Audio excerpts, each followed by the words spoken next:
It's 10 a.m. by the studio clock. You're watching Rajya Sabha TV. I'm Tina Jha with the 10 o'clock news. These are the headlines we are tracking this morning. Congress President Sonia Gandhi and Union Minister Nitin Gadkari had separate meetings with PDP Chief Mehbooba Mufti on Sunday. Visits that are said to be personal but are being seen as a politically significant one.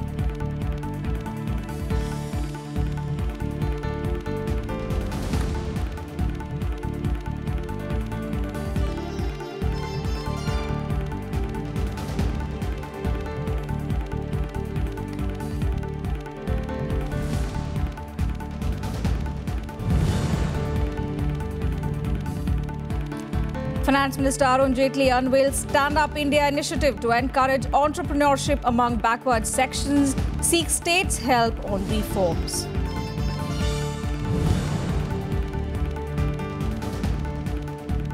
Vice President Mohammad Hamid Ansari unveils new look of Rajya Sabha TV, underscores the need to inculcate scientific temper in young minds to overcome intolerance of criticism and questioning.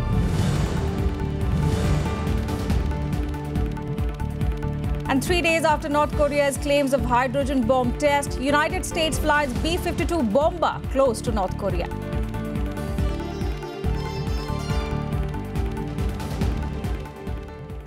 Well, Congress President Sonia Gandhi and Union Minister Nitin Gadkari had separate meetings with PDP Chief Mehbooba Mufti yesterday, visits that are said to be personal but are being seen as a politically significant one. This, given the fast-paced developments in Jammu and Kashmir after the death of Chief Minister Mufti Muhammad Saeed.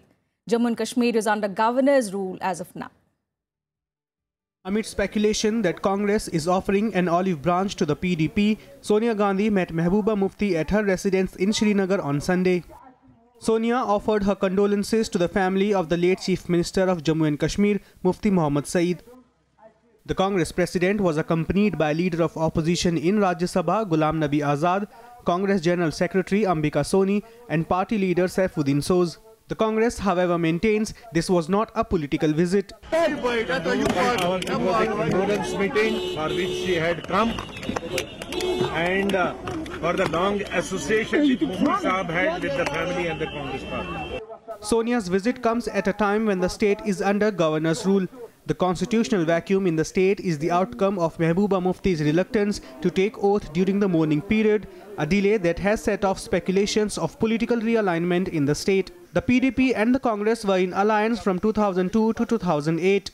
Question of this formation of this new government, or a government which will be an alliance between PDP and Congress, I don't think there is any possibility of that. Firstly, the numbers are not there, even though they both match up to make 40. But to get that 4 more would be virtually impossible for this alliance. There is already some anxiety about the future of the PDP-BJP alliance in the state. There are many who feel that the contradictions between the two parties could become aggravated following Mufti's death. Union Minister Nitin Gadkari along with Deputy Chief Minister Nirmal Singh also visited Mehbooba's home on Sunday to offer condolence to the family. जो expectation उनके भारत सरकार की ओर से थे वो निश्चित रूप से हम पूरी करेंगे, ये विश्वास मैंने उनको दिया। और मेरी आज की विजिट निश्चित रूप से भारतीय जनता पार्टी और भारत सरकार की ओर से उनको मिलने के लिए, शोक संवेदना देने के लिए थी। मेरी काफ़ी अच्छी बातचीत भी हुई है और मैं यही उम्मीद करता हूँ कि अल्लाह उनको बहुत ताकत दे। Jammu and Kashmir Governor Anand Vohra on Friday had asked both PDP and BJP to convey their position on the government formation. Since no solution was forthcoming, governor's rule was imposed. Bureau Report, Rajya Sabha TV. So, political speculation since yesterday, since Congress President Sonia Gandhi met Mehbooba Mufti, even though the Congress party has termed it a personal, a courtesy call, of course, that there's a lot of speculation now about a new alliance which could come up between the Congress party and the PDP post the death of its of the state's chief minister, Mufti Muhammad Saeed. Moving on now, the National Investigation Agency is likely to question Gurdaspur SP Salvinder Singh in the Pathankot terror attack case. The agency is believed to have found several inconsistencies in his account of the carjacking and abduction ahead of the attack. Singh could even be subjected to a polygraph test after seeking his consent. The SP had said he was abducted along with his cook and a friend by 6 Pakistan-based terrorists who attacked the Pathankot airbase earlier this month. Well, Finance Minister Arun Jaitley yesterday underscored the need for public and private investments to grow in tandem to ensure economic growth. He also said that states should also pull up their weight on economic reforms at a business meet in Visakhapatnam. Jaitley also spoke of the government's new Stand Up India initiative. Finance Minister Arun Jaitley explaining the new Stand Up India initiative of the government. The measure is intended to encourage entrepreneurship among women and people belonging to the backward sections of society. It will be implemented through 1.25 lakh bank branches in the country. After Startup India, we have decided to launch a new program called Stand Up India. And Stand Up India is only available to 2 sections of society: women entrepreneurs and the SC/ST entrepreneurs. So every public sector and private sector bank, each branch in the country has to fund 1 SC/ST and 1 woman entrepreneur. Around 1,400 delegates, including 350 from 41 countries, are taking part at the 3-day Confederation of Indian Industry Partnership Summit 2016.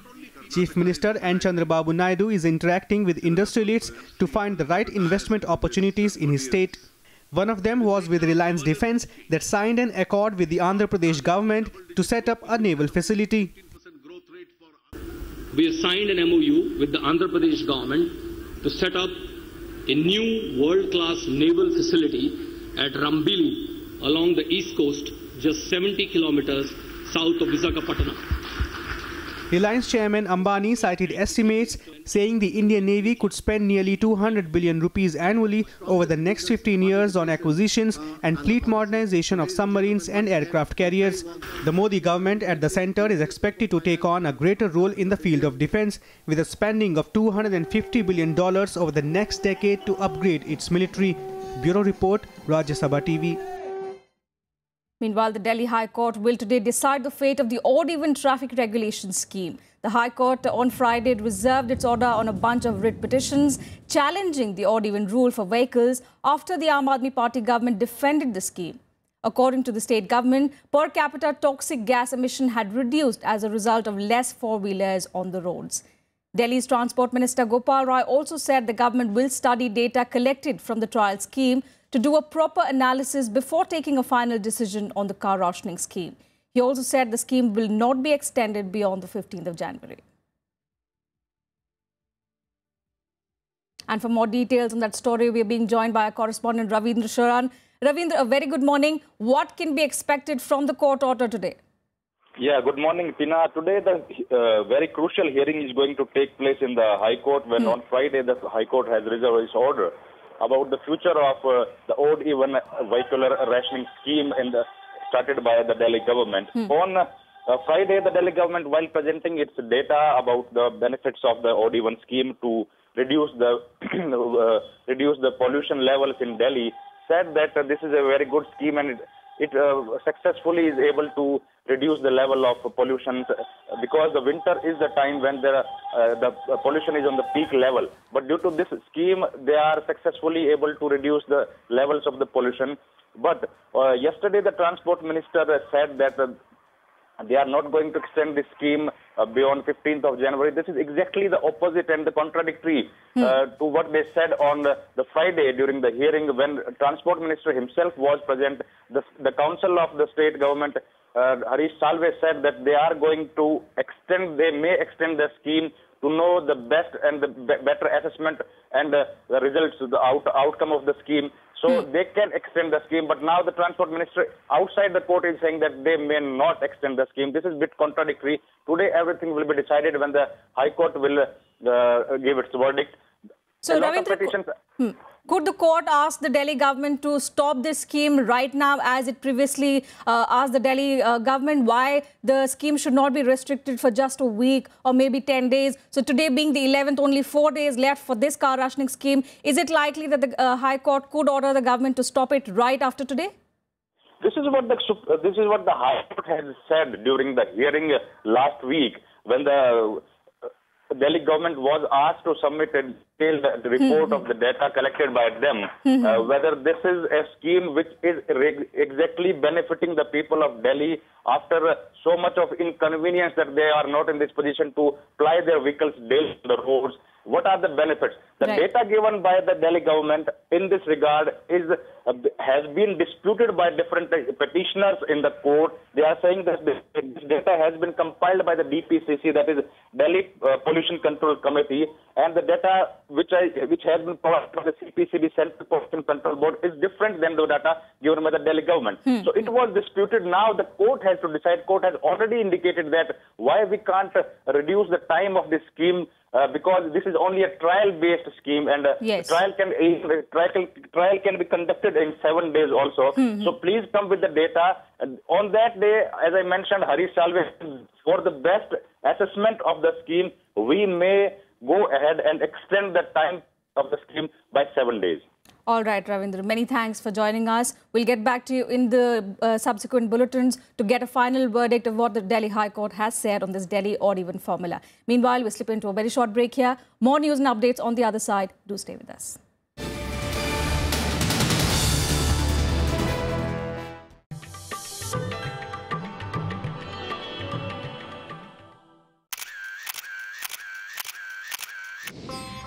Hemkund Sahib, sacred shrine of the Sikhs, widely acclaimed for being the highest in the world, located in the Himalayas at an altitude of 15,200 feet.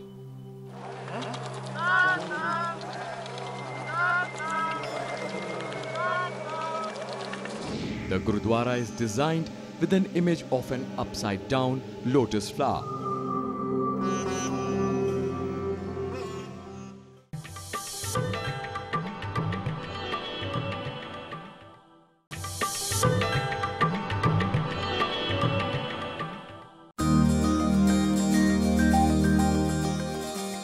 Harappan sites are a treasure trove of sophisticated pottery. These creations show tremendous advances by the potter's wheel.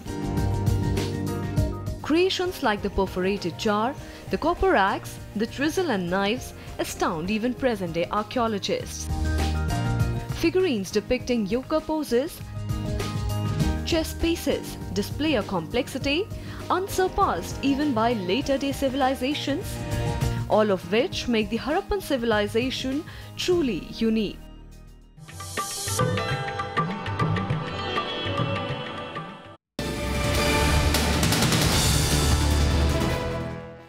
Welcome back. You're watching Breakfast News on Rajya Sabha TV. Now, markets started the week on a lower note, tracking weak trend among Asian countries and a sharp fall in US stocks on Friday. At 9:25 a.m., the BSE Sensex was lower by 303 points and the Nifty 50 dipped 97 points. Sensex and Nifty hit their 52-week low of 24,599 and 7,496 levels, respectively.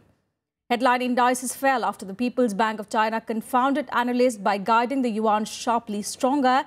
The move was expected to calm concerns about a competitive devaluation, but in effect only added to market confusion as to Beijing's ultimate intent. Market breadth was completely negative, with all of the 30 Sensex components trading in red. Tata Motors was the worst performer on Sensex and slipped 3%. Telecom Minister Ravi Shankar Prasad on Sunday said a decision on net neutrality will be taken after the Telecom Regulatory Authority of India submits its report on the subject. Net neutrality implies equal treatment for all internet traffic and no priority can be given to an entity on payment for content. Prasad also said that the government respects the freedom of social media. The government had last year set up an expert panel to look into the issues of net neutrality. Let trial report come. Let a fair consultation be done. We respect the freedom of social media. We salute the great explosion of knowledge on various social media platforms and our larger commitment to non-discriminatory access limits.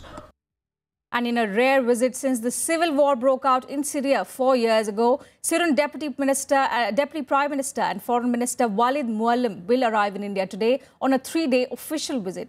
Mollem will brief Indian leadership about the ongoing operation to eliminate the Islamic State and the Russian military action in his country.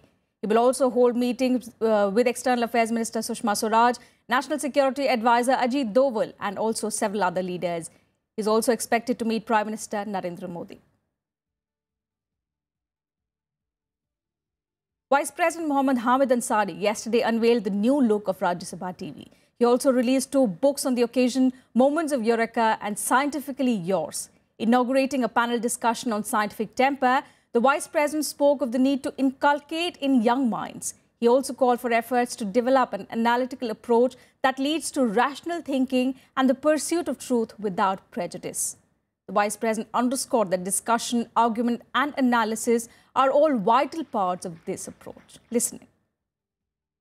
Scientific temper is a frame of mind that trains itself to seek knowledge by scientific methodology and refrains from acquiring it through other means. Unfortunately, our educational system is insufficiently equipped to inculcate a scientific temper in young people.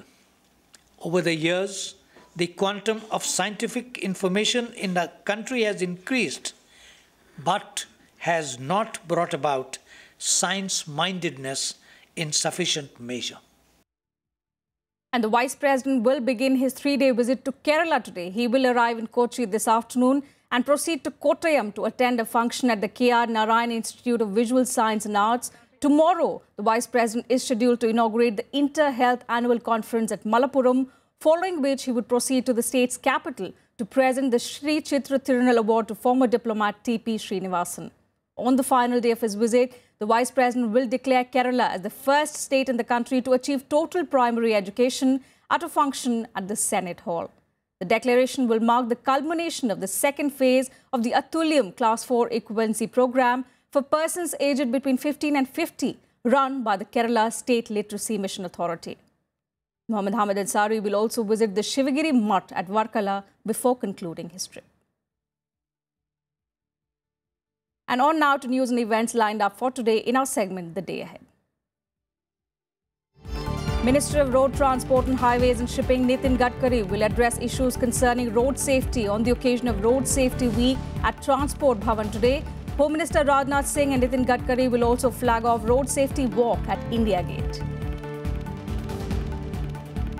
The Delhi High Court will resume hearing in the call drop case today. The case was filed by the telecom operators against Telecom Regulatory Authority of India's mandate to the telecos to compensate the consumers with ₹1 per call up to 3 dropped calls per day starting from January 2016, which was unanimously opposed by the telecos. Goa Assembly winter session will begin from today. During the week-long winter session, bills pertaining to regularization of unauthorized houses, land acquisition and Common Staff Selection Commission are likely to be tabled. Elections will also be held for the post of Speaker and Deputy Speaker.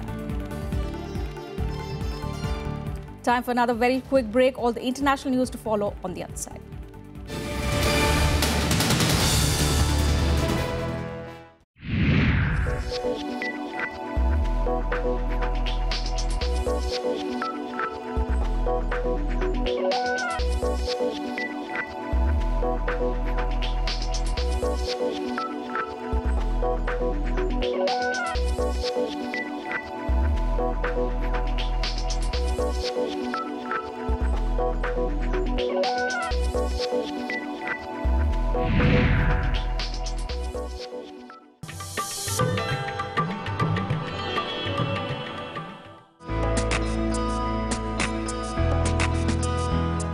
Gyan Chopper is the ancient version of Indian snakes and ladders.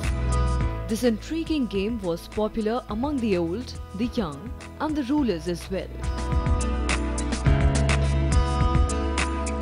The chopper has its origin in the Jain philosophy. It tells the story of virtue.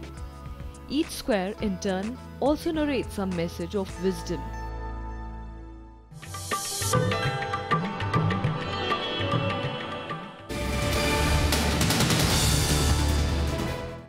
Welcome back. So Egypt's new parliament convened its first session of parliament in more than 3 years yesterday. Supporters of President Abdel Fattah al-Sisi dominated the legislature, which was dissolved in 2012. Newly elected MPs were sworn in on the first day. The new parliament has just 15 days to ratify over 300 new laws.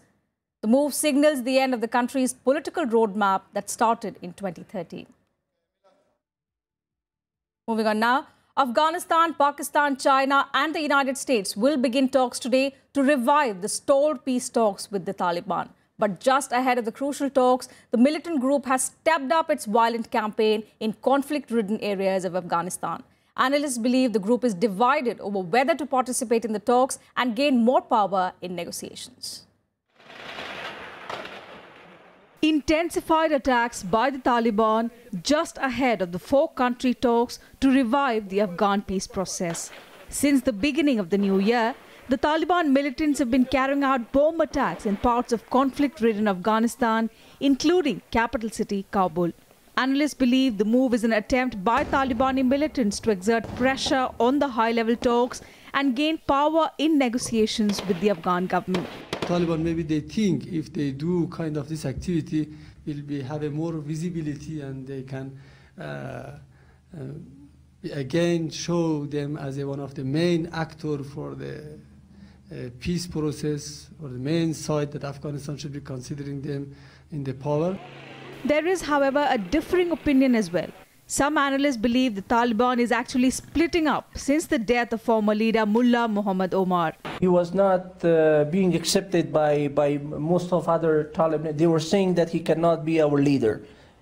So it means that there are different conflicts, the difference of opinion within the Taliban as well. Delegates from Afghanistan, Pakistan, the United States and China will meet on Monday in Islamabad to revive peace talks that collapsed last year. On the agenda is Kabul's proposal to identify influential Taliban representatives who could be approached for talks. Afghan President Ashraf Ghani is hopeful that the high-level meeting will lay out each party's role in the peace effort and conclude with an amicable solution. Bureau Report, Rajya Sabha TV. And days after North Korea conducted its fourth nuclear bomb test, the United States deployed its B-52 bomber plane over the sky of its ally South Korea to show its alliance with the South. Although there is no official word from North Korea on the issue, Pyongyang maintains it was a self-defensive step against a US threat of nuclear war. Here's more. Tension continues to prevail in the Korean peninsula after the North's hydrogen nuclear bomb test.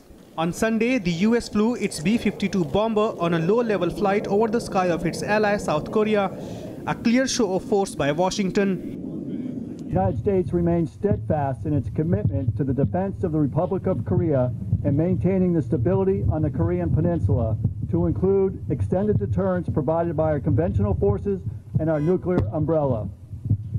B-52 missions reinforce the U.S. commitment to the security of our allies and partners and demonstrate one of the many alliance capabilities available for the defense of the Republic of Korea. B-52 bombers can carry nuclear weapons. Its deployment was part of a series of military counteractions taken after the North announced its nuclear test on Wednesday. The B-52 is capable of bombing North Korea's military commanding facilities from 3,000 kilometers away. 한미 동맹은 그 어느 때보다 공고하며 특히 한미 연합 공군력은 유사시 긴밀한 정보 공유와 강력하고 정밀한 화력을 바탕으로 적의 도발 의지를 무력화시키겠습니다. The move is a part of the nuclear umbrella that the US provides to its Northeast Asian ally. The speedier than expected deployment could indicate signs of the US intention that it will retaliate severely if the North makes further provocations. South Korea and the US also plan to take further military counteractions down the road and may also deploy the US nuclear-powered aircraft carrier, a nuclear submarine and the F-22 stealth tactical fighter Raptor in South Korea. Bureau Report, Rajya Sabha TV. Well, Germany said yesterday that a man shot dead by the police in Paris had sought asylum in a range of European countries since 2011. It has also called for better exchange of information about migrants on a European level. The French police shot dead a man who had been seeking asylum in Europe since 2011. German Interior Minister Thomas de Maizière disclosed this on Sunday. The German authorities said the man had lived in an asylum shelter in a West German city and had a criminal record. Dieser Mensch hat Fingerabdrücke und DNA, die haben uns die Franzosen gegeben, und dabei stellt sich jetzt heraus, dass er seit 2011. The man, whose identity is still unclear, was searched in Recklinghausen, where indications of Islamism were found before disappearing to France. German investigators alleged that he had made drawings of the Islamic State flag in the asylum shelter.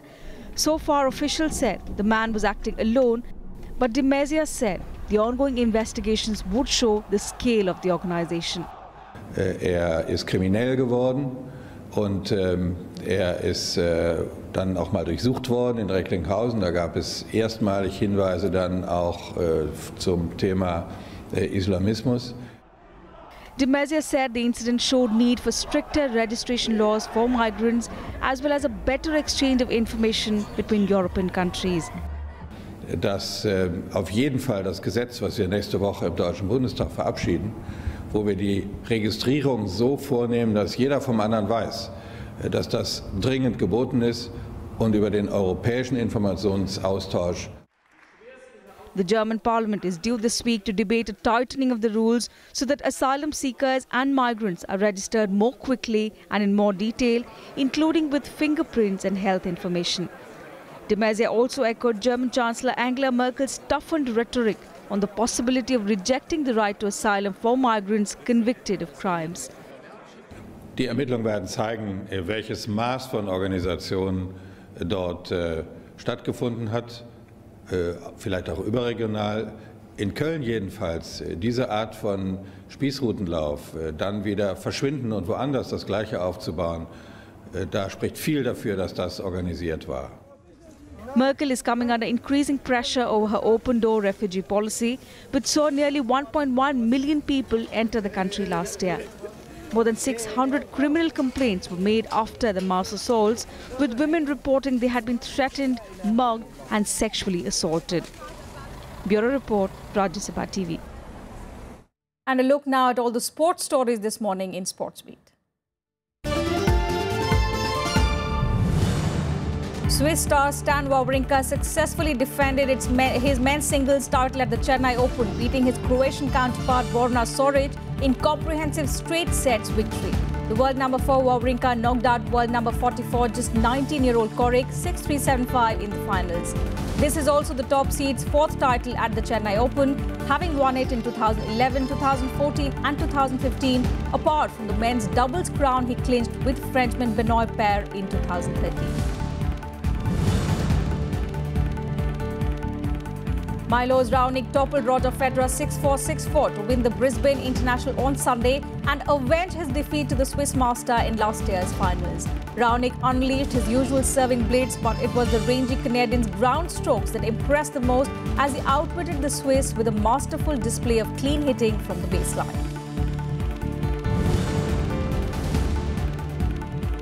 While in women's singles event at the Brisbane International, former world number 1 and currently the world number 22, Victoria Azarenka won her second Brisbane crown.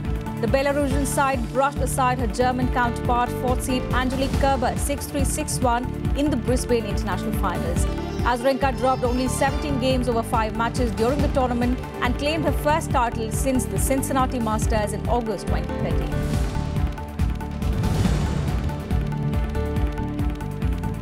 For the 7th time in 8 years, the dynamic duo of Barcelona's Lionel Messi and Real Madrid's Cristiano Ronaldo are expected to fill the top 2 places on the FIFA Ballon d'Or podium in Zurich today for the coveted accolade of being the year's leading men's player, with Barca's Neymar the other contender on the shortlist. Argentine Messi, who will now have been on the podium for an amazing 9 successive years, won 4 times in quick succession between 2009 and 2012, while Portugal's Ronaldo has won it 3 times, once when he was at Manchester United in 2008 and the most recent 2 editions at Real Madrid. The only time in the last 7 years when they did not finish one was in 2010 when the Barcelona trio of Messi, Andre Iniesta and Xavi swept the podium. That's it from us in this bulletin. Have a nice day.